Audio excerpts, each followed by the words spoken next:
Malachi, you're back. Just landed. Are you alright? What did the doctor say? Lots of bruising, but there's no permanent damage. Don't fuss. Malachi, you were in the hospital in Spain for a week. A man who evaluates antiques for a living should not have to worry about getting beaten by thugs. The chest Senor Perez was trying to sell was a fake. It's hardly my fault he took my evaluation badly. You need to take security on these jobs. Some of these sellers are dangerous people, and you excel at pushing people's buttons. I'm honest, and that's precisely why my clients hire me. Is there any urgent business? I have a few things to fill you in on. Let me know when you've had a chance to settle in.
I need to take these, or I can get into trouble.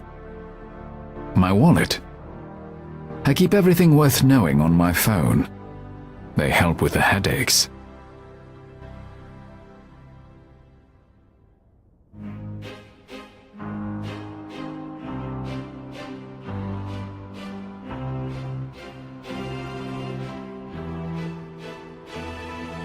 My suitcase. I can't forget I have my passport in the pocket.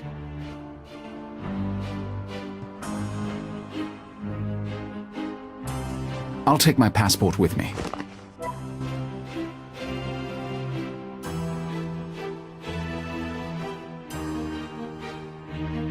My passport. My passport.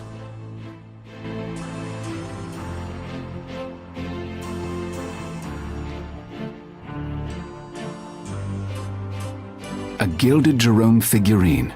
Quite rare.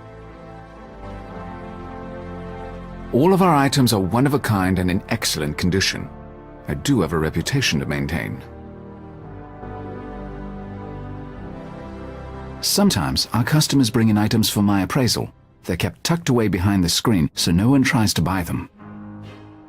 Is there anything in the alcove that urgently needs my appraisal? Not at the moment, no. We're right on 7th Avenue. Excellent visibility and good foot traffic. But most of the walk-ins take one look at the price tags and quietly leave. Fortunately, most of our business comes from private clients. That cabinet is worth a bloody fortune. It's utterly unique. That cornucopia is made of solid gold. The objects in those security boxes are especially valuable. Gretchen gets them down if a serious buyer is interested.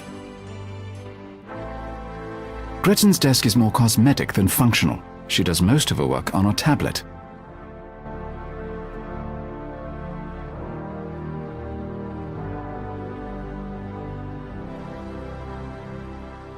A chinois clock. They usually don't last long in the store. Gretchen Stern, my shop manager. She's efficient and intelligent, very good at what she does. Unfortunately, she can act overly familiar at times. I don't need mothering, or girlfriending, or anything for that matter.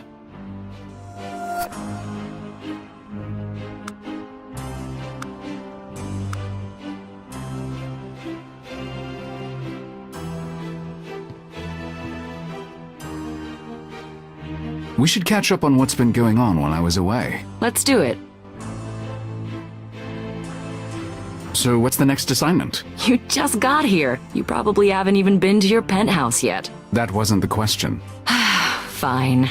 There's a supposedly undiscovered Rembrandt in Rome for Sotheby's, and 2 pieces in Egypt for Rutherford's. Take them both. Malachi, you just got out of the hospital. You should let your body rest, at least long enough to get used to a time zone. With the economy in the gutter, there are a lot of desperate people right now. Desperate enough to sell Grandma's Harrington or create a good forgery. I might as well make the money while I can.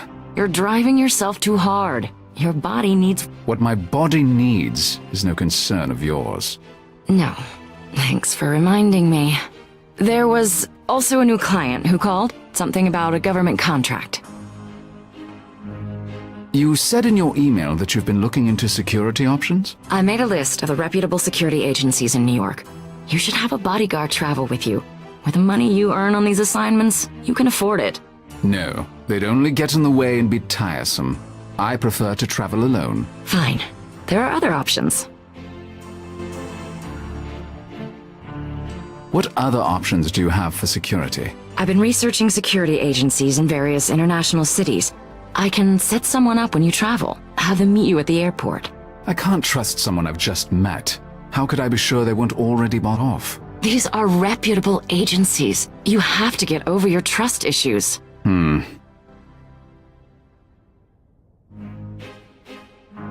No other brilliant ideas about security? I have a report on where to buy guns in various countries.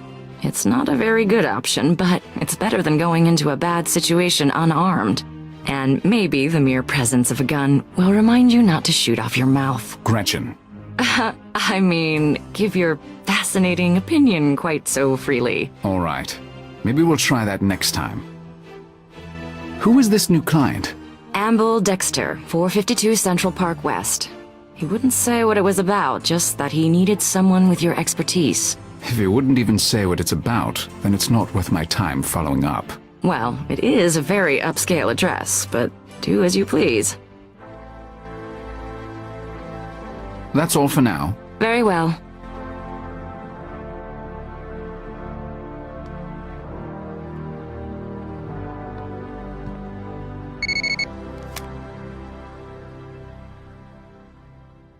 How did he know I was in Manhattan? And how did he get my cell phone number? I don't need to text him right now. I don't need to call him right now.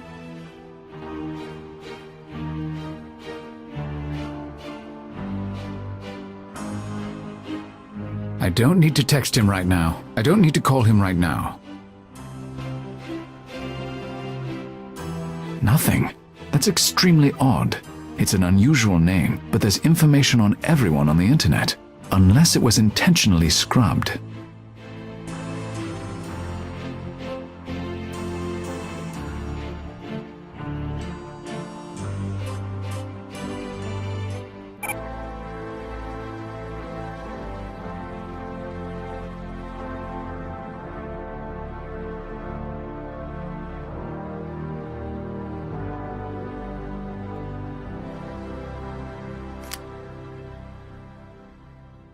I've always liked the sense of isolation in that painting.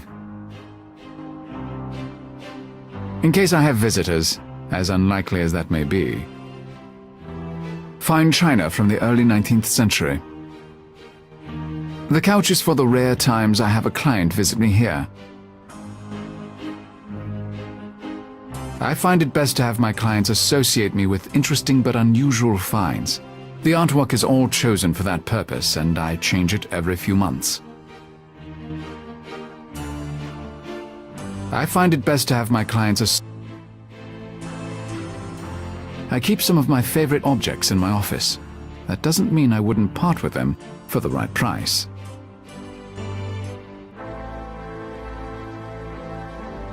The desk looks good and is functional, but it doesn't have a particularly interesting history.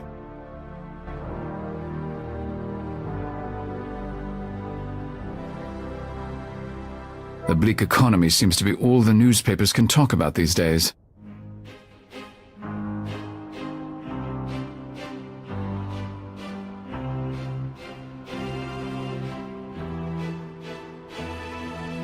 The bleak economy. It's a letter from Mr. Barozzi, an antique dealer in Venice. He has a brilliant eye for interesting pieces. He's a little quaint, He insists on sending snail mail.